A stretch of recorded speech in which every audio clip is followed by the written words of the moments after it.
3, 2, 1. MLA की full form मैं अब बता देना चाहता हूँ। मेरे दिल की आवाज़ कहती है उनको महान लफंगा आदमी। तो फिर मेरे मम्मी को और मेरे पापा को सोए हुए थे और उनको उठाया और फिर मेरे पापा को तो वहीं से ठोकते ठोकते वो बाहर लेके गए। और मेरी मदर, मेरे माता जी जो मेरे पापा को रोक रहे थे कि भाई आप जो भी मामला है ऐसा कोई है तो सुबह बात करेंगे। तो मेरी मम्मी को भी उन्होंने अनर्गल बातें करी। पुलिस वालों ने मेरी मम्मी को कहा कि को भी साथ में लेके चलो। ये अधिकार किसने दिया पुलिस वाले को? ये तो एमएलए ने दिया होगा, और कौन देता है। विधायक साहब ने मुझे कहा कि तू 15 मिनट जहाँ है वहीं रुक, मैं तेरे घर पर आ रहा हूँ और पुलिस तेरे घर पर आ रही है और तेरे हाथ पाँव में अभी तुड़वाता हूँ। और समय और ज़रूरत पड़ी, जितनी भी बातें मेरे पास है, जितनी भी चीज़ें, जितनी बार मुझे टॉर्चर किया गया, मेरे पास हर एक चीज़, हर एक एविडेंस मेरे पास है। जब समय और ज़रूरत पड़ी तब मैं बताऊँगा।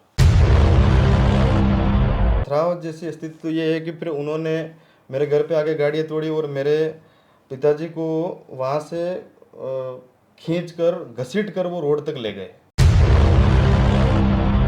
मारने क्या लगे थे, वो तो उनके एक के घर पर गए थे। मैं खुद पहाड़ी से सुन रहा था। उनके एक के घर पर गए थे बेचारे, जो कोई नहीं जानते, उनके घर पर जाकर एक एक आदमी को उठाया और उनको जिंदा लाश बना के छोड़ दिया। इतना पीटा कि उनके हाथ पैर तोड़ दिए। एमएलए के आदमी होने का बताया कि हम ये करेंगे वो करेंगे, दामड़ पट्टी करेंगे, और मेरे ऊपर झूठे और जबरन मेरे को यूँ कहा गया कि सरपंच हमारे से 5,000 रुपये बंदी लेता है। बाकी वास्तव में मैं मेरी माँ की सौगंध खा के कहता हूँ, आज दिन तक मेरे ऊपर एक फूटी कौड़ी का और एक कौड़ी का भी कोई आरोप नहीं लगा सकता, क्योंकि मैंने कभी किसी से पैसा कभी मांगा ही नहीं। भागेंद्र क्या, आप उदयलाल डांगी एमएलए साहब जब तक कहेंगे तब तक भागते ही रहेंगे। उनको पता है कि वो क्या क्या काम कर चुके हैं। वो भी यूँ चाहते हैं कि जैसे मैंने तो, वैसे मैं व्यक्तिगत आरोप तो नहीं लगाता हूँ, पर सुनने में आता है और वो आजकल जो चल रहा है उसमें देखते हैं कि एमएलए साहब खुद डबोक थाने के एसएच रह चुके हैं और वो यूँ चाहते हैं कि मोन्टू सरपंच भी खरोदा थाने का ये हिस्ट्री बन जाए, ताकि हम दोनों एक समान हो जाए। यूँ मैं अपने आप में मानता हूँ कि मैं हमेशा सत्य के साथ था और असत्य जो बातें हैं उनके हमेशा खिलाफ रहूँगा, क्योंकि मैं खुद एक पढ़ा लिखा युवा हूँ और पढ़ा लिखा होने का मतलब मैं अपने आप में जानता हूँ। तो मैं एक 8वीं 9वीं पास एमएलए से कोई मेरा यूँ नहीं है। वो उनकी योग्यता है उनके तक और उनका पद और उनकी पार्टियाँ उनके तक। अच्छा तो देखो, मेरे लिए सक्तावत मैडम भी अच्छे हैं, गजेंद्र सिंह जी सक्तावत साहब भी अच्छे थे, बिंडर महाराजा साहब भी अच्छे हैं, और हमारे वर्तमान विधायक भी मेरे लिए तो अच्छे ही हैं। पर वो ऐसे ऐसे कृत्य अगर मेरे और मेरी समाज के साथ करते हैं तो मेरा और मेरी समाज का नहीं मानना है कि वो हमारे लिए कुछ अच्छा कर रहे हैं। वो कहते हैं कि मैं किसान पुत्र हूँ, तो वो मुझे इस चीज़ का जवाब देवें कि हमारा बीज कहीं आसमान से या वायुयान से या फिर हेलीकॉप्टर से डाला गया, या फिर हम कीड़े मकोड़े में पैदा हुए। हम भी तो किसान के बेटे हैं, पर उन्होंने ऐसा भी अमानवीय कृत्य किया है, वो भी गलत है। जिस समाज के पीछे आप विधायक बने हो, जिस समाज ने आपको संरक्षण दिया है जी, उस समाज के साथ आपको ऐसा कभी भी नहीं करना चाहिए। शुरुआत में जब चुनाव लड़े थे आरएलपी से, उस समय इन्होंने क्या करा कि हमारी पंचायत क्षेत्र के अंदर एक मोहनलाल पिता भज्जा है, जिसके घर पर इन्होंने करीबन 50-60 लाख रुपए की दारू शराब वहाँ उतारी थी। भारी संख्या में लोगों को दारू पिलाकर, दारू बांट कर कोई आज दिन तक कभी कोई एमएलए बना है या फिर बनने की कोई कोशिश कर रहा है। तो दारू का प्रचलन है जो रावत समाज के अंदर आप कर रहे हो, जो वो गलत है। तो समाज में सबको पता है कि यह आदमी इसी तरीके का अनर्गल कार्य करता है और समाज की बहन बेटियों के साथ ऐसे ऐसे बर्ताव करता है। और दो ये सगे भाई है, इन सगे भाई की जो मोहन महाराज की जो ये भतीजे लगते हैं और इनकी घरवाली है, इनको इतने साल से ये प्रताड़ित कर रहा है, परेशान कर रहा है। तो इसमें आपको इंटरफेयर करने की और आपको इनका सहयोग करने की ज़रूरत नहीं है, क्योंकि हमारी समाज का मामला है, हमारी पंचायत का मामला है, हमारे पंच मोतबिरान का मामला है। हम जो चाहेंगे वो बैठ के करेंगे। तो हमने समाज की कहे द्वारा अतिथियों को बुलाए। उसमें क्या है कि जो वर्तमान एमएलए जो विधायक है उसमें वो नाराज़ हो गए थे कि मेरे को यहाँ क्यों नहीं बुलाया, तू ज़्यादा शाना है, डेढ़ होशियार है, ये करता है वो करता है, और मेरे को मेरी विधानसभा के अंदर मुझे ये नहीं किया गया, वो नहीं किया गया। तो मैंने उनको कहा कि साहब, हमारी समाज का टूर्नामेंट है, हम किसी को बुलावे या नहीं बुलावे उसमें आपका कोई लेना देना नहीं है। आपका अगर कोई राजकीय कार्य हो रहा है, ऐसा कोई सरकारी प्रोग्राम हो रहा है, उसमें अगर हम आपको नहीं बुलाए तो आप हमारे खिलाफ आवाज़ उठा सकते हो।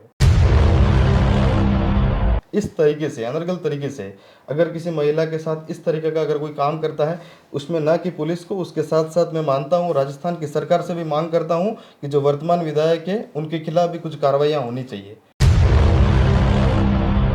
फिर ग्रामवासियों ने पत्थर फेंके। फिर तो ग्रामवासियों ने फेंके ही होंगे, आप खुद जानते हो। जी, मतलब ये कहना चाहते हो कि बीच बचाव में माने उसको? हाँ, बीच बचाव ही होगा और क्या होगा। अगर मेरे मम्मी पापा को अगर किसी सरपंच के घर पर इस तरीके का अगर रात को अगर पुलिस यूं करती है, गाड़ियां फोड़ती है, जो लोग वास्तव में यहाँ थे ही नहीं, उन लोगों को कहीं नाम देना, किसी को क्या करना, किसी को पकड़ के ले जाना, तो फिर उनके साथ अगर बीच बचाव नहीं करेंगे तो क्या करेंगे।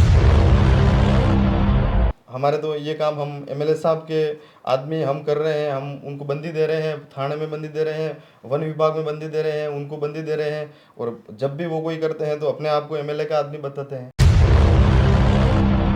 उन लोगों ने अगले दिन मेरे ऊपर एक मुकदमा दर्ज करवाया था, जिसमें आया था कि नागले सरपंच ने एक व्यक्ति का हाथ तोड़ दिया जी, और वास्तव में मेरा उसमें 1% भी कोई रोल नहीं था। वास्तव उसमें में क्या जेल रह क्या है? हाँ बिल्कुल, मैं उस दिन 1-2 दिन की जेल जाके आया था। अच्छा, हाँ, जिस आदमी का हाथ टूटा था वो आदमी भी फिर 5-7 दिन हो गए मेरे घर पे रोज आता है जाता है कि मैंने एमएलए उदयलाल डांगी के और दबाव में और उन लोगों के दबाव में आकर मैंने आपके ऊपर झूठा मुकदमा मतलब दर्ज ये कहना कराया। चाहते हो कि एमएलए साहब जो है मौका ढूंढ रहे थे आपसे बदला लेने? बिल्कुल बिल्कुल। एक अकेला क्या डर है क्या आपको कि आप अगर पुलिस के पास जाओगे तो? बिल्कुल डर है, क्योंकि एमएलए खुद मुझे फोन करके यूं कहता है कि तेरे हाथ पांव तोड़वा दूंगा। मेरे पास खुद के फोन में उसकी रिकॉर्डिंग पड़ी हुई है, तेरे हाथ पांव तोड़वा दूंगा। और उन अधिकारियों को मैं कहना चाहता हूं कि उस राजनेता के दबाव में आकर ऐसा कोई काम नहीं करें, क्योंकि आपके भी बाल बच्चे हैं। आप भी उन 5 साल के चक्कर में अपने 60 साल की नौकरी बर्बाद नहीं करें, क्योंकि आपके भी बाल बच्चे होंगे, आप भी किसी माँ के बेटे होंगे, आपके भी कोई पिताजी होंगे, आपके भी पोते पोती होंगे। तो अपना जीवन उस एक एमएलए के चक्कर में और इस राजनेता के चक्कर में बर्बाद नहीं करें।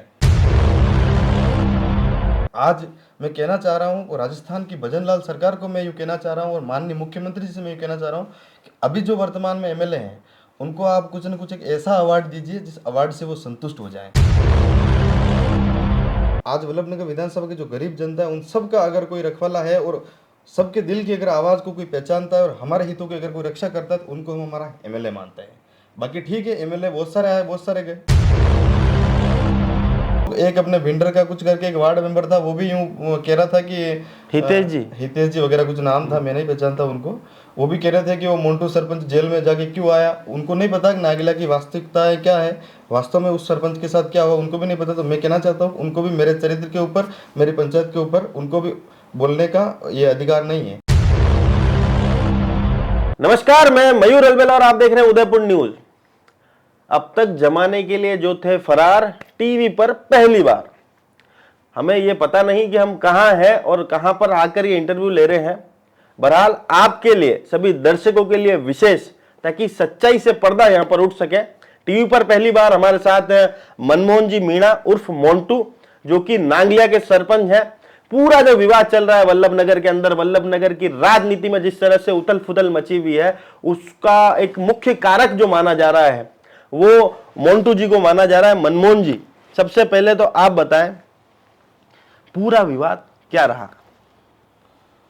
देखो साहब, ऐसा है कि जब ये वर्तमान स्थिति में वल्लभनगर विधानसभा के अंदर जो विवाद की स्थिति बनी हुई है, उस बारे में मैं आपको बताना चाहता हूँ कि माननीय विधायक महोदय जी का और मेरा आपस में कोई निजी विवाद नहीं है, ना ही कोई हमारा आपस में जगह ज़मीन से है या कोई ऐसी कोई संपत्ति है जिससे है। उनका विवाद क्या है वही जानते हैं, और विवाद को शुरुआत देने का काम भी उनका ही है, जो मुझे नहीं पता कि किस वजह से उन्होंने इस विवाद को शुरुआत दी है जी। उनको यूँ लग रहा है कि रावत मीणा समाज, आप खुद जानते हो कि वल्लभनगर विधानसभा में बड़ी संख्या में निवास करती है जी। उनको यूँ लग रहा है कि इस समाज का अगर कोई युवा जी अगर आगे आ रहा है, किसी पद पर है, तो उनको शायद मेरे हिसाब से पच नहीं रहा है जी। उस हिसाब से मेरे ऊपर जबरन झूठे मुकदमे जी, झूठी अफवाहें, मुझे बदनाम करने की कोशिशें की जा रही है। फिर भी चलो, मैं उन चीज़ों को मानता हूँ। आप सत्ता के अंदर हो, शासन के अंदर हो, प्रशासन आपके साथ है, राजस्थान की सरकार आपके साथ है, हम्म, अच्छी बात है, होना चाहिए। लेकिन जिस तरीके से आप हम्म, मेरे ऊपर, मेरी समाज के ऊपर हम्म, जिस तरीके से आपने मुझे दोषी बनाया, वो मेरे हिसाब से कहीं ना कहीं गलत नहीं, बहुत गलत है। जी। और आपको कभी ऐसा नहीं करना चाहिए, क्योंकि जिस समाज के पीछे आप विधायक बने हो, जिस समाज ने आपको संरक्षण दिया है, जी। उस समाज के साथ आपको ऐसा कभी भी नहीं करना चाहिए। जी।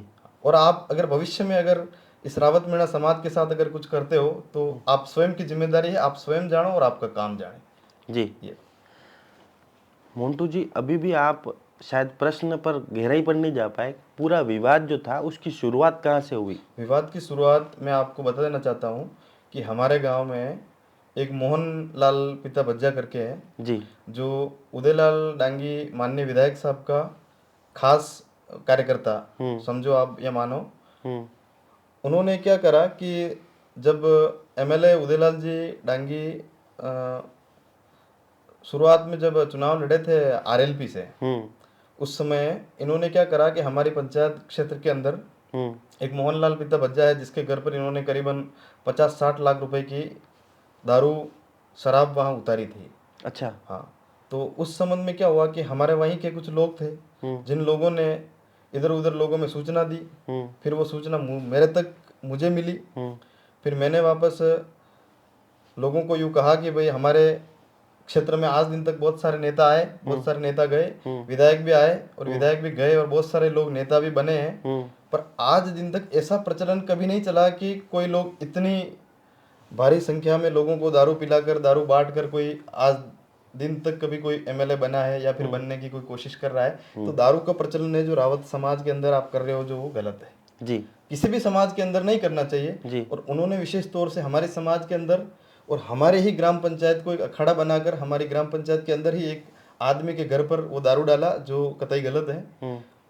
तो ऐसा मेरा मानना है कि दारू से अगर किसी को वोट मिलते हैं, पैसों से अगर वोट मिलते हैं, तो ये मैं नहीं मानता कि ये विकास की गति को एक नई चीज़ वो प्रदान करेंगे, ऐसा मेरा मानना नहीं है। उसी समय से और उसी जगह से हमारा विवाद शुरू हुआ था। जी। मेरे तो दिमाग में ऐसी चीज़ें नहीं थी कि मेरा एमएलए साहब से कोई व्यक्तिगत दुश्मनी है या फिर ऐसा कुछ है, पर उन्होंने उसी दिन से उस विवाद को एक नया रूप दे दिया और जिस दिन से आज दिन तक ये चलता आ रहा है, जिसको आप खुद देख रहे हैं। जी। ये तो हुआ मतलब कहानी की शुरुआत। ठीक। फिर क्या विवाद होता है? जब हमने जो हमारे को सूत्र मिले वो तो ये कहते हैं कि दूसरा विवाद भी मोहन महाराज की वजह से ही हुआ। हाँ बिल्कुल, उसमें क्या हुआ था कि मोहन महाराज जो है, वो मोहन महाराज उनके एक भतीजा है। उस भतीजे की जो औरत है, उसको करीबन 15-20 सालों से उसका वो शोषण कर रहा है। उसका एक सगा खुद के भतीजे की, सगे भतीजे, खुद के सगे भतीजे की बहू को एक नहीं, उसका एक भाई और है, दोनों सगे भाई है और दोनों सगे भाइयों की पत्नियों को लेके घूमता रहता है।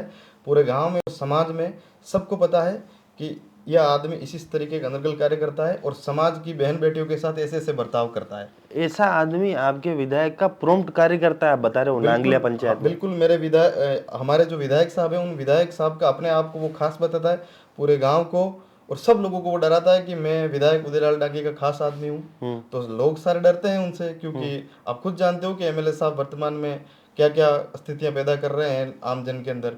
तो लोग वैसे ही डरे हुए हैं, सहमे हुए हैं उन लोगों से। तो उस संबंध में हमारा ये इस तरीके की ये बातें हुई थी। इस वजह से उन्होंने ये इतने अनर्गल कार्य करे जो आपके सामने है। उसको लेकर आपने एमएलए साहब को फोन करा था, मोहन महाराज को लेकर? हाँ, उस दिन क्या हुआ था कि जब ये दो भाई हैं, उनके घर परिवार में ऐसा चल रहा है मामला, तो उन्होंने मुझे उस समय बताया कि सरपंच साहब हमारे ऊपर पहले भी, मतलब कुछ दिनों पूर्व हमारे ऊपर कि हम खेरोदा की तरफ अगर जाते हैं, घर से बाहर निकलते हैं, तो उस मोहन महाराज का इतना मतलब ये चलता है, दादागिरी चलती है कि वो जब वो घर से बाहर निकले तो उनको पुलिस पकड़ लेती है, जबरन उनको अंदर डाल देती है और उनके साथ कुछ। अच्छा, मतलब आप उनके भतीजों को पकड़ लेती पुलिस? हाँ, और जब वो कहते हैं कि हम घर से हमारे मजदूरी के लिए कभी इधर जाना होता है कुराबड़ की साइड और उधर आगे की साइड, तो उधर की पुलिस कभी पकड़ लेती है, झूठे मुकदमे बनाती है, उनको अंदर डाल देती है, उनके साथ पिटाई होती है। मेरे को नहीं पता क्या मुकदमे वो है, पर उनके साथ ये बर्ताव होता है। और पूरे गांव वासी भी जानते हैं, सब लोग भी जानते हैं कि इन लोगों के साथ वास्तव में गलत हो रहा है इतने समय से। तो मैंने उस सिलसिले में रात को वो लोग मेरे पास आए थे, मैंने उनको कहा था कि भाई आपका कुछ न कुछ हम सॉल्यूशन कराएंगे, और हमारी पंचायत का मामला है, हमारे गांव का मामला है, तो हम हमारे निजी तौर पर हम बैठकर इसको सुलझाने का प्रयास करेंगे। जी। तो उन लोगों को दोनों को मैंने कहा था कि भाई आप अभी कहाँ हो, तो उन्होंने कहा कि हम आपके वहाँ आ रहे हैं, तो एक बार कुछ करके आप इन चीज़ को हमारा हल निकलवाओ, सोल्यूशन करवाओ, ताकि भविष्य में हमारे को कोई पुलिस वगैरह परेशान नहीं करे, और आगे जो भी है वो आप आपके हिसाब से देखो। तो वो लोग मेरे पास आए थे, तो मैंने फिर वो लोग मेरे साथ पे बैठे थे और मैंने माननीय विधायक जी को फ़ोन करा था। मैंने कहा एमएलए साहब इस तरीके की बात है और ये मामला है। तो उन्होंने सीधा मेरे को यूँ कहा कि तू कौन बोल रहा है, कहाँ से बोल रहा है और क्या है, और रात को तू मेरे को 9 बजे फ़ोन कर रहा है, तो अभी तेने क्यों फ़ोन किया। और उन्होंने मेरे को यूँ कहा कि तू दारू के नशे में तो नहीं है। तो मैंने कहा साहब ऐसा है, दारू तो ठीक है, वो पीना नहीं पीना बातें हैं अलग, वो उनके हिसाब से करते रहेंगे, चलता रहेगा, ये बातें वो दारू वाली बातें या नहीं है। मैंने उनको कहा था कि भाई ये मामला है, और 2 ये सगे भाई है, इन सगे भाई की जो मोहन महाराज की जो ये भतीजे लगते हैं और इनकी घरवाली है, इनको इतने साल से ये प्रताड़ित कर रहा है, परेशान कर रहा है। तो इसमें आपको इंटरफेयर करने की और आपको इनका सहयोग करने की ज़रूरत नहीं है, क्योंकि हमारी समाज का मामला है, हमारी पंचायत का मामला है, हमारे पंच मोतबिरान का मामला है। हम जो चाहेंगे वो बैठ के करेंगे, आप इस मामले में इंटरफेयर मत करो, और आपका जो काम है विकास का, उस काम को और वल्लभनगर विधानसभा को आगे बढ़ाने में, और आपके जो आगे के काम है उन कामों में आप अपना काम करिए। अब हमारे इस पंचायत के मामले में आप मत बढ़िए। तो जबरन उन्होंने मेरे को यूँ कहा कि तू, मतलब पंचायत मतलब आपके समाज की पंचायत? बिल्कुल बिल्कुल हमारे समाज की पंचायत। जी जी। हाँ, हमारे समाज के अंदर क्या होता है कि जब भी कोई छोटा मोटा कोई मामला हो जाता है, तो उसमें हम हमारे पंच मोतबिरान है, हमारे समाज के लोग, हाँ ठीक है, हाँ सबके समाज के पंच। जी बिल्कुल बिल्कुल। तो उस सिलसिले में ये बात हुई थी, तो फिर उन्होंने कहा था कि तू ऐसा है वैसा है, ये और ये कर रहा है वो कर रहा है। तो मैंने कहा ऐसी अगर कोई बात है तो सब हम हमारे हिसाब से बैठकर निपटते रहेंगे। तो फिर उन्होंने कहा कि तू ऐसा कर कि अब वही रुक, तू जहाँ अभी कहाँ है। मैंने कहा मैं मेरे घर पर हूँ, और मेरे साथ में मेरे पिताजी भी थे, मेरे माताजी भी थे। तो खाना वाना खाकर हम सब बैठे थे, और वो 2 जो पीड़ित लोग थे वो भी आए थे हमारे साथ पे। वो भी बेचारे परेशान थे, तो अब क्या करें। तो फिर उन्होंने कहा कि ये है न वो है न, ऐसा वैसा सब उनकी बातें तो उन्होंने करी थी। विधायक साहब ने मुझे कहा कि तू 15 मिनट जहाँ है वही रुक, मैं तेरे घर पर आ रहा हूँ, और पुलिस तेरे घर पर आ रही है, और तेरे हाथ पाँव मैं अभी तुड़वाता हूँ। मैंने कहा साहब ऐसी मैंने क्या गलती कर दी। और फिर उन्होंने गाली गलौज भी करी, और मेरे से भी कुछ 1-2 शब्द कह दिए होंगे, उनके लिए मैं माफी चाहता हूँ। ऐसी कोई बात नहीं है, हो जाती है गलतियाँ, पर उन्होंने मेरे को इस तरीके से पूर्व में भी कई बार टॉर्चर किया। तो मामला है जो आपके सामने है, अब आगे आप बताइए अब। जी। अच्छा, ये तो आपने ही बता दिया कि चलो, उसके बाद आपके यहाँ पर पुलिस आई, ठीक है, और वो पूरा जो घटनाक्रम नहीं होना चाहिए था वो वहां पर हुआ। तो ये क्रिकेट का क्या विवाद था? क्रिकेट का विवाद साहब ये था कि नववर्ष में हमारे समाज के पूर्व उप प्रधान भिंडर स्वर्गीय मदन दादा की स्मृति में हमने एक क्रिकेट टूर्नामेंट का आयोजन करवाया था, जिसमें हमारे ही समाज के, हमारी टीम के कुछ लोगों द्वारा कहा गया था कि हमारे को इन अतिथियों को बुलाना चाहिए, और इन अतिथियों को यहाँ बुलाकर इनको ये मान सम्मान देना चाहिए। तो हमने समाज की कहे द्वारा अतिथियों को बुलाए। उसमें क्या है कि जो वर्तमान एमएलए जो विधायक है वो नाराज हो गए थे कि मेरे को यहाँ क्यों नहीं बुलाया। और उसी दिन हमारे जो उद्घाटन का दिन था, उसके अगले दिन मुझे फ़ोन करके यूँ कहा कि तू ज़्यादा शाना है, डेढ़ होशियार है, ये करता है वो करता है, और मेरी विधानसभा के अंदर मुझे ये नहीं किया गया, वो नहीं किया गया। तो मैंने उनको कहा कि साहब हमारी समाज के टूर्नामेंट है, हम किसी को बुलावे या नहीं बुलावे उसमें आपका कोई लेना देना नहीं है। आपका अगर कोई राजकीय कार्य हो रहा है, ऐसा कोई सरकारी प्रोग्राम हो रहा है, उसमें अगर हम आपको नहीं बुलाए तो आप हमारे खिलाफ आवाज़ उठा सकते हो जी। बाकी आप हमारे को इस मामले में कुछ भी नहीं कह सकते। उस दिन भी उन्होंने मुझे बहुत सारी बातें बताई थी जो अब मैं आपके सामने बताऊं, ऐसी गालियाँ भी थी जो मैं अब नहीं कहना चाहता। और समय और ज़रूरत पड़ी, जितनी भी बातें मेरे पास है, जितनी भी चीज़ें, जितनी बार मुझे टॉर्चर किया गया, मेरे पास हर एक चीज़, हर एक एविडेंस मेरे पास है। जब समय और ज़रूरत पड़ी तब मैं बताऊंगा। जी, मतलब वो बम छुपा रखा है आपने? बिल्कुल, बम तो क्या है, वो यूँ है कि मुंह का आने फोड़ेंगे दिवाली पे। वो दिवाली की बात, हाँ वो आपकी बात भी सही है, पर समय परिस्थितियाँ कुछ ऐसी है कि आप खुद जानते हो कि वो बड़े पद पे आसीन है जी, अपने आप को बड़ा मानते हैं, और मानना भी चाहिए जी, क्योंकि जनता ने उनको चुना है, चुना है पार्टी ने उनको टिकट दिया है, जी। तो पब्लिक की कहीं ना कहीं हम भी मानते हैं कि पब्लिक भी उनको ये मानती होगी कि वो वर्तमान में एमएलए हैं, पर एमएलए को ऐसे ऐसे अमानवीय कृत्य नहीं करने चाहिए जो वो अभी वास्तव में कर रहे हैं। मतलब ये जो तीनों घटनाएं आपने बताई, इसमें भाई आपने पहली बार मोहन महाराज के वहां पर गाड़ी खाली हो रही थी, तब भी आपने कहा कि यार मेरे समाज के लोगों को इतनी दारू पिलाना उचित नहीं है, तब आपने उनका विरोध करा, जब शायद वो आरएलपी से चुनाव लड़ रहे थे। मैंने उस समय क्या हुआ कि मैंने उस समय नहीं कहा था, उनके आपस में ही कुछ विरोध था, मोहन वो बाबा जो है महाराज के उनके और गांव के जो लोग, अब गांव में अगर समाज की बहन बेटियों के साथ कोई ऐसा काम अनर्गल काम करेगा तो आप खुद बताओ कि किसका विरोध नहीं होगा। जो ऐसा अगर अनर्गल करेगा तो उसका गांव के पूरा समाज विरोध करेगा, तो उसका पूरा गांव और समाज सब विरोध तो वैसे करती ही है, पर मैंने समझाने का प्रयास किया था और मैंने ये चीज़ें भी कही थी कि मैंने आज के बाद अगर हो गया सो हो गया, आज के बाद ऐसा नहीं करना चाहिए। पर वो भी क्या अपने आप को बड़ा नेता समझता है, वो भी अपने आप को खुद एमएलए मानता है, तो उस हिसाब से ये सारा। अच्छा, अब जो घटनाक्रम हुआ वहां पर, ठीक है, उसके साक्षी हो आप और टीवी पर पहली बार आप बताओगे कि उस दिन वाकई में हुआ क्या? उस दिन ये हुआ कि मैंने एमएलए साहब को उन दोनों लोगों को मैंने बुलाया, उनको बुलाया और वो आ गए वहाँ पे, और फ़ोन तो वैसे उन्होंने नहीं किया, पर मैंने कहा कि आप यहाँ आ जाओ मेरे घर पर, यहाँ बैठ के अपन बात करते, ऐसी कोई बात है तो उसको अपन कल बैठ के पंचायती में या फिर अपने समाज में गांव में उसका निस्तारण करवाएंगे। किन दो जनों को बुलाया आपने? जो जिनकी भतीजे दोनों, हाँ, मोहन महाराज के दोनों हाँ, भतीजे। दोनों भतीजों को। ठीक है, हाँ, तो मैंने कहा आपका जो भी, तब तक आपकी बात उदयलाल जी से हो चुकी थी? हाँ, नहीं, उदयलाल जी से फिर मैंने बाद में करी, ठीक है। उनको वो आ गए थे, हमारे पास बैठे थे, फिर बाद में बात करी। ठीक है, हाँ, तो फिर अचानक से एमएलए साहब ने वहाँ यूँ कहा कि भाई तू वही रुकना और तेरे को पुलिस आ रही है वहाँ पे, तेरे हाथ पैर अभी तुड़वाता हूँ। और फिर वह 5-10 मिनट बात हुई, मैंने कहा अब तो फिर आप भी जाओ, सुबह अपन गांव में बैठकर बात करेंगे। जब तक मैं मेरे कमरे के अंदर सो रहा था। तो आपको यकीन था कि एमएलए साहब ने बोला है तो वाकई में पुलिस आएगी? क्या आपने उस बात को आई गई बात में? हाँ, मैंने आई गई में निकाल दिया, मैंने कहा क्या आएगी, पर मेरे को लगा क्या पता, अब देखो आ भी सकती है, क्योंकि शासन प्रशासन एमएलए सब मुख्यमंत्री जी खास भी, हाँ, तो कुछ भी कर सकते हैं वो, उनके पास ताकत है। और वो ताकत जितने भी आजमाते हैं वो हमारे समाज के ऊपर ही आजमाते हैं। अच्छा, और हमारी आपके समाज ने वोट नहीं दिया था क्यों? हमारे समाज ने क्यों वोट नहीं दिया? हमारे समाज से ही तो यहाँ जितने भी राजनेता बनते हैं, बड़ी भारी संख्या में 70% के आसपास हमारी समाज ही निवास करती है वल्लभनगर विधानसभा के अंदर। हमारे समाज ने ही उनको वोट दिया, तो हमारे समाज के पीछे ही बने वो, तो उन खुद को ही पता है कि रावत समाज के पीछे, रावत मीणा जो समाज है उनके पीछे हम एमएलए बने। और आज अच्छा ठीक है, अब मुझे बताओ कि अपन घटना पर वापस आते हैं।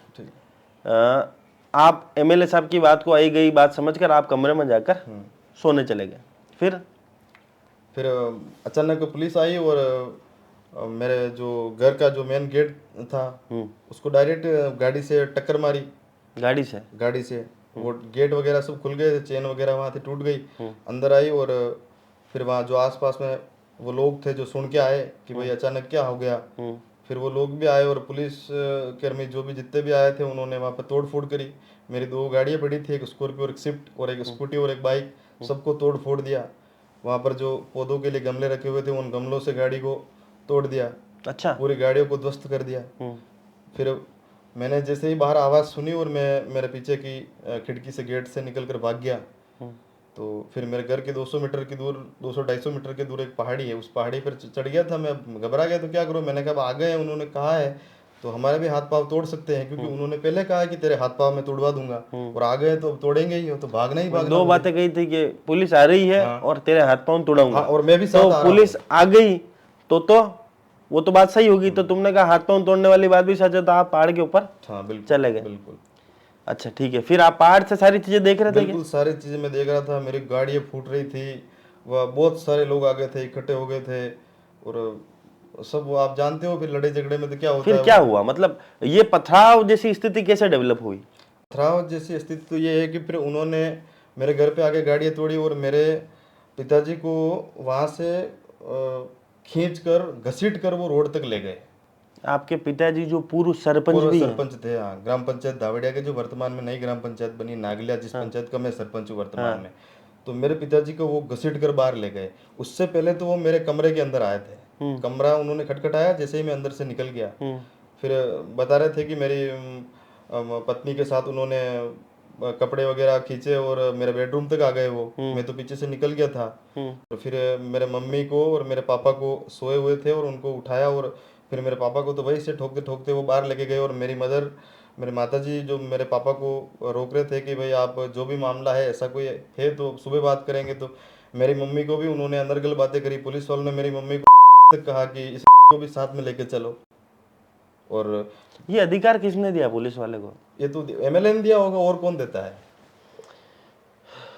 इससे ज्यादा तो और आप खुद जानते हो क्या हो सकता है। आज जिस समाज का 21 साल और ये बातें जब आप बोल रहे हो तो आपका मन कितना मतलब अंदर से, मेरी आवाजें अंदर से बहुत कुछ कह रही है। मैंने इसीलिए आपको कहा कि मेरे पास बहुत सारे एविडेंस है, समय आएगा तब मैं सारी चीजें मैं बताऊंगा कि आज अगर मैं पूरी जो मेरी विधानसभा के अंदर जितनी भी रावत समाज रहती है, जो मेरी समाज रहती है, उस समाज को मैं कहना चाहता हूं कि आज अगर आपकी समाज के अंदर 21 साल और 7 महीने के अंदर मैं बिना दाढ़ी मूंछ वाला पहला सरपंच बना हूं। आप खुद जानते हो 21 साल के अंदर आपको शायद कितनी उम्र होती है। सबसे युवा सरपंच का खिताब भी मिला है, मतलब आप सबसे युवा सरपंच राजस्थान के रहे। बिल्कुल बिल्कुल, सबसे युवा सरपंच होने का खिताब भी मिला और मुझे सौभाग्य मिला है। और मेरे ग्राम पंचायत नागेलिया की 3000 जो पब्लिक की पॉपुलेशन है, उन्होंने मुझे आशीर्वाद भी दिया है और मैं कुंवारा सरपंच भी बना हूँ। तो आप सोच सकते हो कि मैं कितना क्या क्या कुछ कर सकता हूँ। मैंने झूठ बोलना तो कहीं सीखा नहीं। आप खुद जानते हो कि मैं स्टूडेंट लाइफ से पॉलिटिक्स में आया हूँ। जनता ने मुझे भरोसा किया, मेरे ऊपर भरोसा जताया, तभी तो मैं कहीं ना कहीं। अच्छा ठीक है, वापस अपन उस मुख्य बात पर आते हैं। माता जी को भी अनर्गल बातें बोली। बिल्कुल बिल्कुल। साथ में कोई महिला पुलिसकर्मी थी क्या? कोई महिला पुलिसकर्मी वर्मी तो कोई वहां तो कौन था? मैं तो भाग गया। और वहाँ महिला पुलिसकर्मी तो कोई वहां कौन होगी? आप खुद बताओ। उन्होंने मेरी माँ तक होगी या नहीं थी? नहीं थी वहां, कोई महिला पुलिसकर्मी नहीं थी। आप मेरे मम्मी को, मेरी धर्म पत्नी को, उनको भी आप जाके पूछ सकते हो कि वहाँ कौन था, कोई नहीं था। और मेरे गांव के और मेरे परिवार के जितने भी वहाँ लोग हैं, उन सब लोगों को पता है कि वहाँ पर कोई महिला पुलिसकर्मी नहीं थी। उन लोगों ने इस तरीके से, अनर्गल तरीके से, अगर किसी महिला के साथ इस तरीके का अगर कोई काम करता है, उसमें ना कि पुलिस को, उसके साथ साथ मैं मानता हूँ राजस्थान की सरकार से भी मांग करता हूँ कि जो वर्तमान विधायक है उनके खिलाफ भी कुछ कार्रवाइयाँ होनी चाहिए। ये चीजें उनको ही प्यारी लगती है जो वास्तव में। अच्छा, उसके बाद जब आपके घर से आपके पिताजी को घसीट कर बाहर लेके आ गए, आपकी माताजी ने बीच बचाव करा तो उन्हें भी अनर्गल, उनके साथ भी कोई मारपीट हुई माताजी के साथ? मेरी माँ के साथ भी मारपीट हुई। मेरी माता जी को ही लट मारे गए। मेरी घरवाली के भी हाथ में कहीं लगा हुआ बता रही थी वो। जी बिल्कुल। अच्छा, उसके बाद जो ग्रामवासी जो थे वो पथराव क्यों करने लगे पुलिस के ऊपर? पथराव तो अब आप यूँ सोचो कि मेरी माँ के और मेरे पिताजी के और मेरी घरवाली के अगर वो मारपीट करेंगे रात को इस तरीके से, अगर मेरे घर के कितने बजे का समय रहा होगा अंदाजन? ये समथिंग समय था 9 बजे से 10 बजे के बीच में का। अच्छा हाँ, 9-10 बजे का समय था। उस समय के बीच में समथिंग 10 साढ़े 10 तो नहीं हो सकती, पर 9-10, हाँ 10-1 बजे मान लो आप, ये समय था। तो फिर गांववासी तो सुन के आए थे। फिर उन्होंने यूं वहां पर जो भी क्या होगा वो तो अब आप खुद जानते हो कि उन्होंने अगर मेरे घर आकर सीधी गाड़ियां फोड़ दी तो फिर ग्रामवासी तो क्या ग्रामवासी को भी मारने लगे थे पुलिस वाले?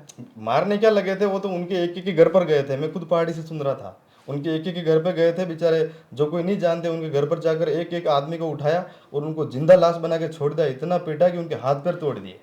मतलब सिर्फ आपकी वजह से पूरे गांव वालों को मारा? मेरी वजह से पूरे गांव वासियों के घर घर गए थे आप। नहीं तो मेरे गांव के अंदर जाके आप एक व्यक्ति को एक घर पर जाकर पूछ लेना। मेरे जितने भी पड़ोसी और गांव के जो लोग हैं उनके घर के अंदर जाके पुलिसकर्मी वहाँ उन छोरों को, जितने भी लोग थे, उनको पकड़ के जबरन लाके गाड़ी के अंदर डाले।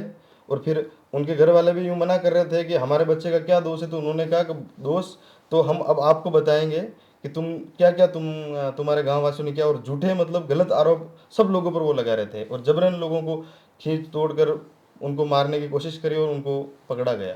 फिर पकड़ के गाड़ी में डाल के फिर जो भी वो आगे की प्रक्रिया उन्होंने करी, जो जग जाहिर है। जी, फिर ग्रामवासियों ने पत्थर फेंके? फिर तो ग्रामवासियों ने फेंके ही होंगे, आप खुद जानते हो। जी, मतलब ये कहना चाहते हो कि बीच बचाव में माने उसको? हाँ, बीच बचाव ही होगा और क्या होगा। अगर मेरे मम्मी पापा को अगर किसी सरपंच के घर पर इस तरीके का अगर रात को अगर पुलिस यूं करती है, गाड़ियां फोड़ती है, जो लोग वास्तव में यहाँ थे नहीं, उन लोगों को कहीं नाम देना, किसी को क्या करना, किसी को पकड़ के ले जाना, तो फिर उनके साथ अगर बीच बचाव नहीं करेंगे तो क्या करें। जी बाकी हमारे गांव वाले लोगों को उनके खुनस थोड़ी हो रही थी कि जबरदस्ती पुलिस को पत्थर मारे, क्या अच्छा, करें। कितनी पुलिस की करीब आई होगी अंदाजन? पुलिस तो करीबन समथिंग पुलिस की तो बहुत सारी गाड़ियां थी और एक लमसम 50-60 पुलिसकर्मी थे। 60 पुलिसकर्मी बिल्कुल उन्हें मिलके, और बिल्कुल। कितने लोगों को मारा होगा एक अंदाजन? अंदाजन कम से कम गांव के समथिंग 20-25 लोगों को मारा होगा।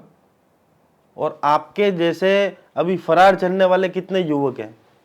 बहुत सारे युवक है, बहुत सारे लोग डरे हुए हैं।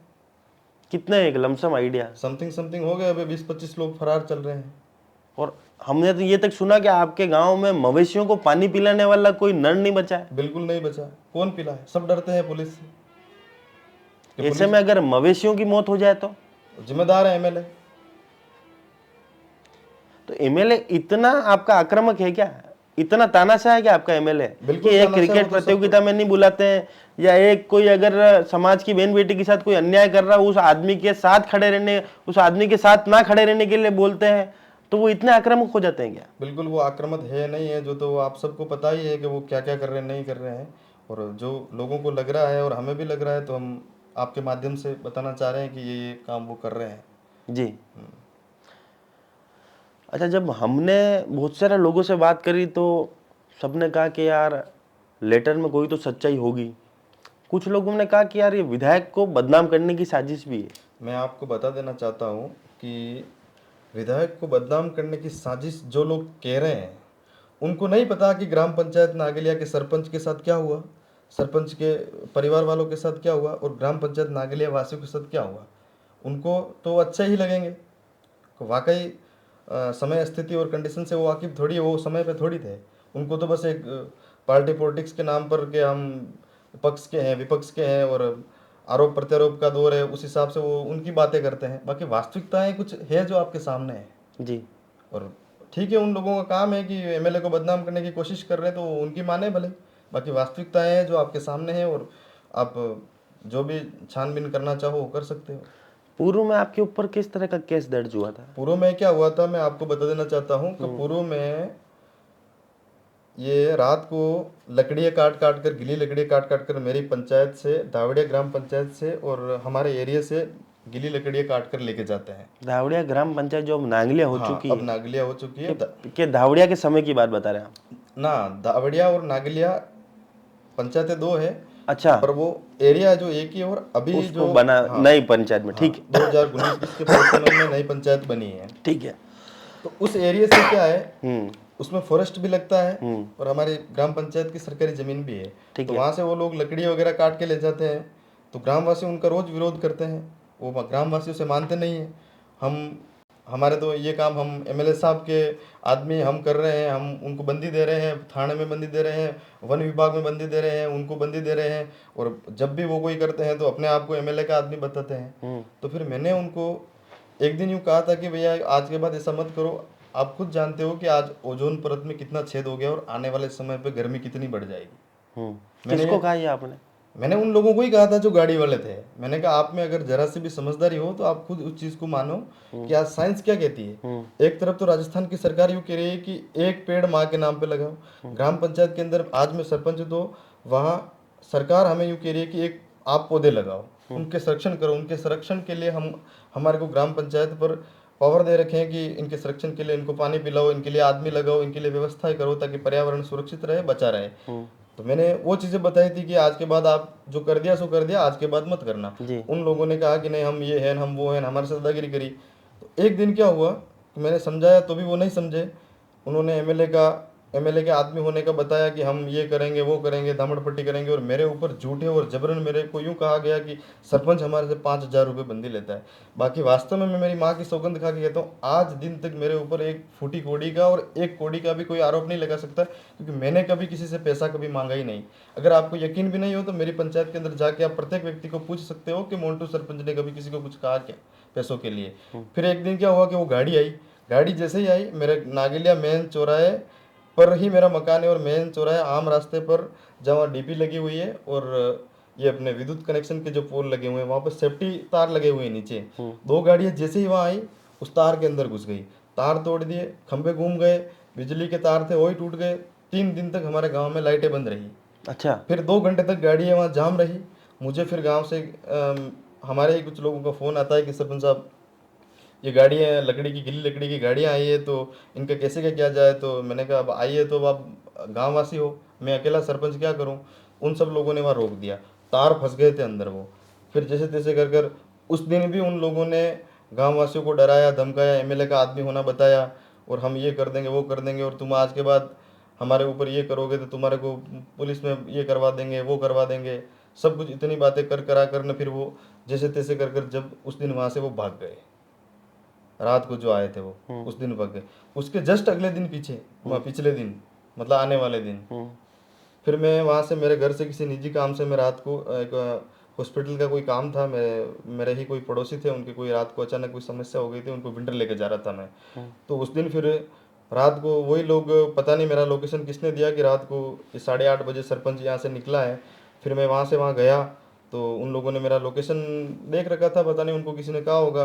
तो 20-25 लोग थे जो उनके हाथ में लठ वगैरह थे, और दावड़िया जैसे ही पंचायत मैंने पूरी क्रॉस करी और कुतवास पंचायत के अंदर भी नहीं गया था, और वहाँ मेरे साथ उन लोगों ने अटैक कर दिया। तो फिर जैसे तैसे करके हम उस दिन भी वहाँ से बच निकले, और वो लोग थे आपस में वहाँ झगड़ गए। अब क्या पता वहाँ वो उनके भागने से उनका हाथ टूटा या फिर उन्होंने क्या हरकतें करी, उस वजह से क्या पता किस वजह से उनके नुकसान चोटें हुए, हमारे को नहीं पता। हम सिर्फ 2 जने ही थे। उन लोगों ने जिस तैसे करके हम वहाँ से तो निकल गए एक बार, और फिर उन लोगों ने अगले दिन मेरे ऊपर एक मुकदमा दर्ज करवाया था, जिसमें आया था कि नागले सरपंच ने एक व्यक्ति का हाथ तोड़ दिया जी। और वास्तव में मेरा उसमें 1% भी कोई रोल नहीं था। वास्तव उसमें क्या जेल रह गया है? हाँ बिल्कुल, मैं उस दिन 1-2 दिन की जेल जाके आया था। अच्छा। हाँ 2 दिन की जेल जाके आया था, और फिर जिस आदमी का हाथ टूटा था वो आदमी भी फिर 5-7 दिन हो गए मेरे घर पे रोज आता है जाता है कि मैंने एमएलए उदयलाल डांगी के और दबाव में और उन लोगों के दबाव में आकर मैंने आपके ऊपर झूठा मुकदमा मतलब दर्ज ये कराया कहना है। चाहते हो कि एमएलए साहब जो है मौका ढूंढ रहे थे आपसे बदला लेने? बिल्कुल बिल्कुल। हाँ फिर उस आदमी ने कहा था कि भाई मेरे ऊपर मुझे झूठा मुकदमा दर्ज करवाया गया, और हमारे आपस में कोई लेन देन नहीं है, हम तो एक समाज के हैं और हम तो रिश्तेदार भी हैं, तो मेरे से झूठा मुकदमा दर्ज करवाया गया, बाकी आपसे और मेरा कोई लेना देना नहीं है। अब कब तक भागने का इरादा है? भागेंद्र क्या, अब उदयलाल डांगी एमएलए साहब जब तक कहेंगे तब तक भागते ही रहेंगे। उनको पता है कि वो क्या क्या काम कर चुके हैं। वो भी यूँ चाहते हैं कि जैसे मैंने तो वैसे मैं व्यक्तिगत आरोप तो नहीं लगाता हूँ, पर सुनने में आता है और वो आजकल जो चल रहा है उसमें देखते हैं कि एमएलए साहब खुद डबोक थाने के एसएच रह चुके हैं, और वो यूँ चाहते हैं कि मोन्टू सरपंच भी खरोदा थाने का ये हिस्ट्री बन जाए, ताकि हम दोनों एक समान हो जाए यूँ। पर मैं ऐसा नहीं चाहता हूँ, क्योंकि मैं सबसे कम उम्र में मेरी समाज के अंदर सरपंच बना और मैं सेवा के भाव से आया हुआ हूँ जी। हाँ। तो भविष्य क्या है अब इस चीज का? कब तक इस तरह से मतलब जीवन बसर होगा? कभी तो सामने आना पड़ेगा, पुलिस के भी सामने आना पड़ेगा, लोगों के भी सामने आना पड़ेगा, अपना सच जो है उसको लोगों के सामने तो रखना पड़ेगा ना आपको। बिल्कुल आपकी बात मैं मान रहा हूँ, पर जब भी अब एक अकेला आदमी मैं क्या कर सकता हूँ वो तो आपको ही पता है जी। एक अकेला क्या डर है क्या आपको कि आप अगर पुलिस के पास जाओगे तो? बिल्कुल डर है, क्योंकि एमएलए खुद मुझे फोन करके यूँ कहता है कि तेरे हाथ पाँव तुड़वा दूंगा। मेरे पास खुद के फोन में उसकी रिकॉर्डिंग पड़ी हुई है, तेरे हाथ पाँव तुड़वा दूंगा, ये करा दूंगा वो। मैंने क्या कहा था पूर्व में कि मेरे पास अभी तक मैंने जितनी बात बताई हर एक चीज के मेरे पास एविडेंस है। मतलब कोई बड़ा अधिकारी भी नहीं सुन रहा क्या आपकी? मैं क्या कह रहा हूँ, अधिकारी तो नहीं सुने और मत सुनो, कोई बात नहीं। मेरी अधिकारियों से भी मेरी अपील ये है, आज मेरे घर के अंदर भी मेरे मम्मी नौकरी है, मेरे पापा भी छोटी मोटी नौकरी करते हैं। अधिकारियों को भी मैं ये कहना चाह रहा हूँ कि सत्ता शासन पार्टी पॉलिटिक्स आती रहेगी जाती रहेगी। नेता राजनेता कोई 1 साल के लिए प्रेसिडेंट बनता है, कोई 2 साल के लिए बनता है, कोई 5 साल के लिए सरपंच बनता है, कोई 5 साल के लिए एमएलए बनता है। बहुत सारी चीज़ें जो इन समय के दायरे के अंदर होती है। पर उन अधिकारियों से मेरा ये कहना है, राजनेता सिर्फ कुछ वर्षों के लिए होते हैं, आते रहते जाते रहते हैं। पर उन अधिकारियों को मैं कहना चाहता हूं कि उस राजनेता के दबाव में आकर ऐसा कोई काम नहीं करें, क्योंकि आपके भी बाल बच्चे हैं। आप भी उन 5 साल के चक्कर में अपने 60 साल की नौकरी बर्बाद नहीं करें, क्योंकि आपके भी बाल बच्चे होंगे, आप भी किसी माँ के बेटे होंगे, आपके भी कोई पिताजी होंगे, आपके भी पोते पोती होंगे। तो अपना जीवन उस एक एमएलए के चक्कर में और इस राजनेता के चक्कर में बर्बाद नहीं करें। मेरा जितने भी आला अधिकारी हैं इस विधानसभा के और इस एरिया के, सबसे मैं उन सब लोगों को यही कहना चाहता हूं कि आप 5 साल के उस नेता के चक्कर में अपना जीवन बर्बाद नहीं करें। बाकी फिर आप जानो, आपका काम जाने और भुगतते रहना। मतलब आपकी जो पूरी बात हमने समझी तो हम तो यही समझ पा रहे हैं कि क्या एमएलए साहब इतने घातक हैं कि हर विभाग का पूरी तरह से दुरुपयोग कर रहे हैं।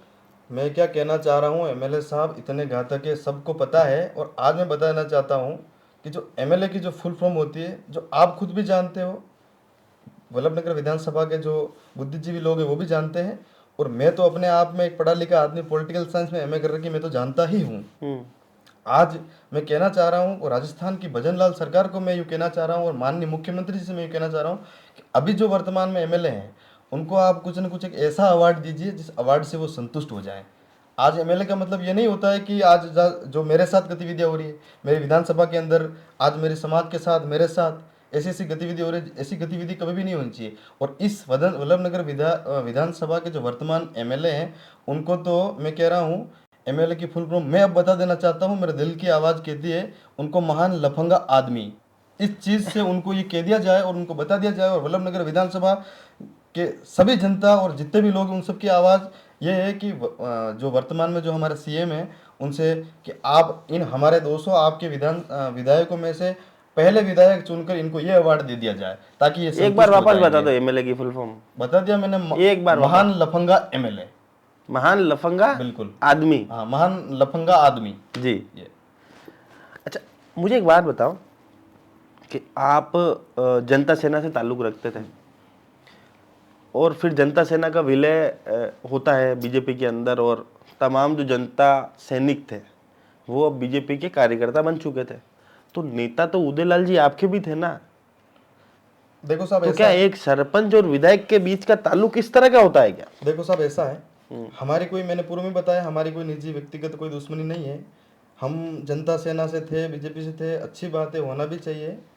पर आज मेरा मानना ये है कि मैं मेरा नेता उनको ही मानता हूँ जो मेरे सुख दुख में, वल्लभनगर की जनता के सुख दुख में, हमारे दिल के दर्द, हमारी आवाज़, हमारे हितों की अगर कोई रक्षा करता है, वो चीज़ें जो सब चीज़ को भली भांति समझता है, जानता है। और आज वल्लभनगर विधानसभा की जो गरीब जनता है उन सब का अगर कोई रखवाला है, और सबके दिल की अगर आवाज़ को कोई पहचानता है, और हमारे हितों की अगर कोई रक्षा करता है, तो उनको हम हमारा एमएलए मानते हैं। बाकी ठीक है, एमएलए बहुत सारे आए, बहुत सारे गए। और अच्छा, आपने आपके पिताजी के समय तो चलो बहुत सारे एमएलए रहे होंगे, आपके समय में भी आपने 2 एमएलए देख लिए शायद, प्रीति भाभी को भी देखा और गजेंद्र सिंह जी को भी देखा होगा। 3 एमएलए आपने देख लिए। 3 एमएलए के साथ आपने काम कर लिया एक कार्यकाल में। बिल्कुल। क्या गजेंद्र सिंह जी और प्रीति जी भी इसी तरह का व्यक्तित्व रखते थे? नहीं नहीं, बिल्कुल नहीं। ऐसा है, देखो मैं पार्टी पॉलिटिक्स की बात नहीं करता, पार्टियां देखो अपना अपना संगठन है, अपनी अपनी जगह है। और उनका देखो गजेंद्र सिंह जी सत्तावत साहब थे, वो भी एक बहुत ही अच्छे व्यक्तित्व के धनी थे। और अपने विधायक मैडम सत्तावत मैडम हैं, वो भी बहुत ही अच्छे हैं। और हमारे एक्स एमएलए महाराजा साहब रणधीर सिंह महाराज साहब से तो क्या आप करीब ही आपके नेता हैं, वो तो जनता से तो होना भी चाहिए। और वो आज मेरा अगर दुख दर्द अगर वो समझते हैं, तो मैं अगर मेरे नेता को मेरा दुख दर्द नहीं बताऊंगा तो किसको बताऊंगा जी? उनको बताऊंगा। और वो लोग, एक अपने भिंडर का कुछ करके एक वार्ड मेंबर था, वो भी यूं कह रहा था कि हितेश जी वगैरह कुछ नाम था, मैं नहीं पहचानता उनको। वो भी कह रहे थे कि वो मोन्टू सरपंच जेल में जाके क्यों आया, उनको नहीं पता कि नागिला की वास्तविकता है क्या है, वास्तव में उस सरपंच के साथ क्या हुआ, उनको भी नहीं पता। तो मैं कहना चाहता हूँ, उनको भी मेरे चरित्र के ऊपर, मेरी पंचायत के ऊपर उनको भी बोलने का ये अधिकार नहीं है। वो बात करे अपनी पार्टियों तक, अपने संगठन तक और अपने नेता तक, मेरे तक आने की जरूरत नहीं है। मेरी नागिला पंचायत, मैं और मेरा काम हम जानते हैं जी। हाँ। अब अंतिम और आखिरी, अधिकारियों से तो आपने अपील कर दी, आम समाजवासी जो आपको सुन रहे हैं, जो बड़ी तादाद में आप क्या रहते हैं, जिन्होंने वोट दिया है एमएलए साहब को, उनसे क्या अपील करना चाहते हैं कि कब, मतलब क्योंकि इस तरह से तो जीवन यापन नहीं हो पाएगा जैसा अभी की मौजूदा स्थिति में आप हैं कि भाई इधर जा रहे हो उधर जा रहे हो, कभी ना कभी तो सामने आना पड़ेगा। आम जन से क्या कहना चाहते हो जो अभी भी उस सच्चाई उन तक पहुंची नहीं है पूरी, क्योंकि आज आपका इंटरव्यू के बाद लोग जानेंगे कि वाकई में उस दिन हुआ क्या था। जितनी भी बातें थी उतनी मैंने बताई। और विशेष तौर से वल्लभनगर विधानसभा के जितनी भी रावत मीणा समाज है, उस समाज से, और जितने भी सर्व समाज है, सब समाज से मैं यूँ कहना चाहता हूँ, और विशेष तौर से रावत मीणा समाज से, कि आज अगर आपकी वल्लभनगर विधानसभा के अंदर अगर सबसे कम उम्र का मैं सरपंच और मैं अगर किसी चीज़ के लिए अगर हमेशा समाज के लिए, समाज के संरक्षण के लिए, अपने अधिकारों के लिए मैं अगर लड़ रहा हूँ, आगे बढ़ रहा हूँ, तो मुझे कहीं ना कहीं इन लोगों द्वारा टॉर्चर किया जा रहा है। तो मेरा एक ही कहना है मेरी रावत मीणा समाज से कि आज अगर आप असत्य के खिलाफ अगर नहीं बोले, सत्य का अगर आपने साथ नहीं दिया, तो आने वाली पीढ़ियां आपको ऐसी ऐसी उदाहरण देगी जो जीवन में आपने भी नहीं सोचा होगा। और मेरा मानना जब तक यह है कि जब तक रावत मीणा समाज इस चीज़ को लेकर अगर आगे नहीं बढ़ेगा, तो इस रावत समाज को मेरे हिसाब से गूंगा होना भी, मेरे को यूँ लग रहा है कि लोग यूँ कहेंगे कि ये रावत मीणा समाज जो है जो गूंगी समाज है, क्योंकि आज इस समाज के अंदर सबसे छोटा सरपंच हूँ और मेरे साथ इतनी इतनी हरकतें हो रही है, सब लोगों को पता है। तो इस समाज को भी कहीं ना कहीं, मेरी समाज को भी आगे आना चाहिए, नहीं तो मैं खुद अपने आप में कहूँगा कि मेरी गूंगी समाज है जी। बाकी वास्तव में अगर समाज के अंदर ताकत है, समाज के अंदर जोर है, तो अपने साथ अगर कुछ गलत हो रहा है तो उस चीज़ के लिए आवाज़ उठाए, मुद्दा उठाए, साथ खड़े रहे। मैं भी आपके साथ हूँ और वो समाज भी मेरे साथ खड़ी रहे।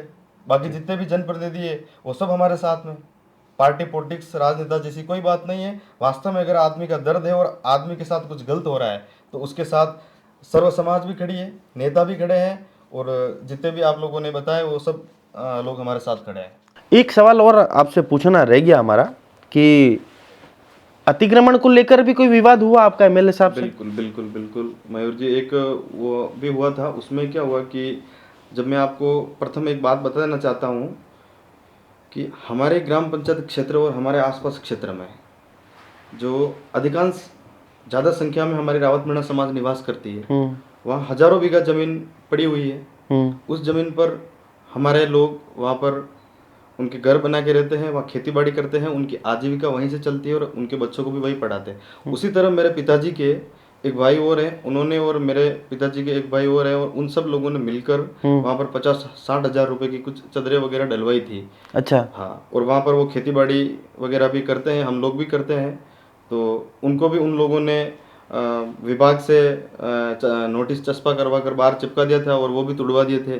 और खुद उदयलाल डांगी अगर यूँ कहते हैं, मुझे वो जवाब देवे इस चीज़ का, वो कहते हैं कि मैं किसान पुत्र हूँ, तो वो मुझे इस चीज़ का जवाब देवे कि हमारा बीज कहीं आसमान से या वायुयान से या फिर हेलीकॉप्टर से डाला गया या फिर हम कीड़े मकोड़े में पैदा हुए, हम भी तो किसान के बेटे हैं। पर उन्होंने ऐसा भी अमानवीय कृत्य किया है, वो भी गलत है, क्योंकि हमारी पंचायत क्षेत्र और हमारे हजारों बीघा जो जमीन पड़ी, हेक्टरों में जो जमीन पड़ी, उस जमीन के अंदर हमारे लोग निवास करते हैं और अपने बच्चों को पढ़ाते हैं और अपनी आजीविका का निर्वहन करते हैं। उनके अलावा उनके पास इनकम का कोई स्रोत भी नहीं है। उसी खेतीबाड़ी, उन्हीं जमीन से वो अपना जीवन यापन करते हैं, अपने बच्चों को पढ़ाते हैं। तो वो भी उनको सहा नहीं गया, वो भी तोड़वा दिया गया। ये है, और तो वैसे ही आपको सब बता दिया जी। अच्छा, एक और चीज़ बता, कितने शिक्षित कितने हैं आप? मैं साहब, मैंने पॉलिटिकल साइंस में एमए कर रखी है जी। हाँ, मैं अपने आप में मानता हूँ कि मैं हमेशा सत्य के साथ था और असत्य जो बातें हैं उनके हमेशा खिलाफ रहूँगा, क्योंकि मैं खुद एक पढ़ा लिखा युवा हूँ और पढ़ा लिखा होने का मतलब मैं अपने आप में जानता हूँ। तो मैं एक 8वीं 9वीं पास एमएलए से कोई मेरा यूँ नहीं है, वो उनकी योग्यता है उनके तक और उनका पद और उनकी पार्टियाँ उनके तक। मैं ना किसी, मेरा पार्टियों से कोई संबंध है, संबंध अगर मेरा किसी से है तो मुझे जो अच्छा मानता है और मैं जिनको अच्छा मानता हूँ, और जो आज बताइए दो ना, किसको अच्छा मानते हो आप? मैं अच्छा तो देखो, मेरे लिए सक्तावत मैडम भी अच्छे हैं, गजेंद्र सिंह जी सक्तावत साहब भी अच्छे थे, भिंडर महाराजा साहब भी अच्छे हैं, और हमारे वर्तमान विधायक भी मेरे लिए तो अच्छे ही हैं। पर वो ऐसे ऐसे कृत्य अगर मेरे और मेरी समाज के साथ करते हैं तो मेरा और मेरी समाज का नहीं मानना है कि वो हमारे लिए कुछ अच्छा कर रहे हैं। मतलब जो जनता के हित की बात करेगा, हाँ, उसके साथ आप हो। उसके साथ हम खड़े हैं और जीवन भर खड़े रहेंगे। और मैंने जो बात बताई, हमारे संरक्षण में ये होना चाहिए, हमारे समाज के साथ ये होना चाहिए, वो जहाँ कहेंगे वहाँ हम खड़े रहने के लिए तैयार है। पर हाँ, हमारी शर्त भी ये है कि हम जो बताएं वो करें, ना कि वो उनका प्रशासन, शासन और एक नेता होने का और अपने पद का दुरुपयोग करके हमारे ऊपर दबाव बनाए और हमारे को दोषी ठहराए और अनर्गल तरीके से हमें सजा दिलवाए। ऐसा नेता कतई हमारे को और हमारे समाज को मंजूर नहीं है जी।